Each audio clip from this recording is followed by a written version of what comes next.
നാളെ ഒരു സിനിമ എടുക്കുന്ന സമയത്ത് വേറൊരു പാർട്ടിക്ക് വിഷമം ഉണ്ടായെന്ന് പറഞ്ഞാൽ സ്വാഭാവികമായും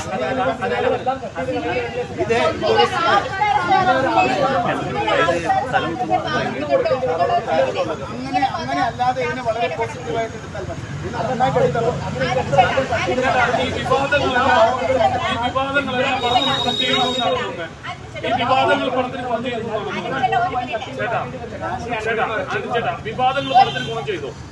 സിനിമ നമ്മൾ ഉദ്ദേശിച്ച പോലെ ജനങ്ങൾ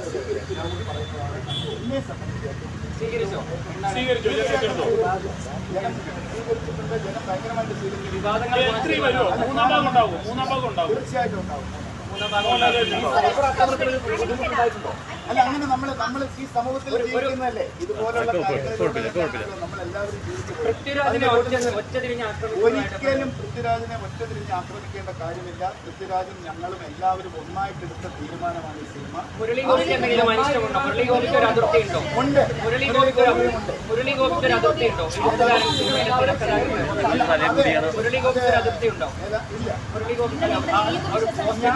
ഞാൻ എന്ന വ്യക്തി മനസ്സിലാക്കുന്നു. ഇല്ല, അങ്ങനത്തെ കാര്യം ഞാൻ സംസാരിച്ചു. അതിനകത്ത് ആരുടെയും സമ്മർദ്ദമല്ല. നമ്മളുടെ ജീവിതയാത്രയിൽ നമുക്ക് മറ്റുള്ള ആൾക്കാർക്ക് ആർക്കെങ്കിലും വിഷമം ഉണ്ടായാൽ അതിനെ കറക്റ്റ് ചെയ്യേണ്ട ഉത്തരവാദിത്വം ഞങ്ങൾക്കാണ്.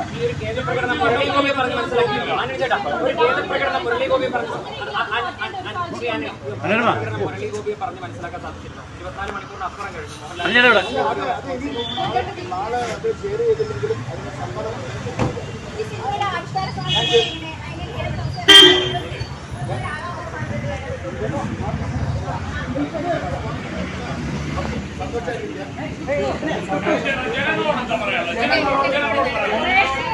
പ്രേക്ഷകരോട് പറയാനുള്ളത്, നമ്മളുടെ മലയാള സിനിമയെ മറ്റ് തലത്തിലേക്ക് എത്തിക്കാൻ വേണ്ടിയിട്ട് ഞങ്ങളുടെ ഒരു ശ്രമമാണ് ഈ സിനിമ ഇത്രയും സ്പെൻഡ് ചെയ്തെടുത്തിരിക്കുന്നത്, ഇത്രയും കഷ്ടപ്പെട്ടെടുത്തിരിക്കുന്നത്. ഇതുപോലുള്ള വിജയങ്ങൾ സമ്മാനിച്ചാൽ മാത്രമാണ് ഇനി ഫ്യൂച്ചറിലും ഇതുപോലുള്ള സിനിമകൾ നിർമ്മിക്കാൻ പറ്റുള്ളൂ, സഹകരിക്കാൻ പറ്റുള്ളൂ. ഇത്തരം വെല്ലുവിളികളോട് ഇങ്ങനെ നമ്മൾ വിട്ടുകൊടുക്കേണ്ടി വരുമ്പോൾ എങ്ങനെ ഇത്രയും വലിയ സിനിമകൾ എടുക്കാൻ കഴിയും? നമുക്ക് രാഷ്ട്രീയം പറയാൻ കഴിയില്ല, ചരിത്ര സംഭവങ്ങൾ പറയാൻ കഴിയില്ല. അപ്പോൾ എങ്ങനെയാണ് നമ്മൾ എല്ലാത്തിന്റെയും കൂടെ തന്നെയാണ് ജീവിക്കുന്നത്. നമുക്ക് ഡോക്യുമെന്ററി എടുക്കാൻ പോലെ പറയാൻ കഴിയില്ല നമ്മുടെ വെല്ലുവിളി.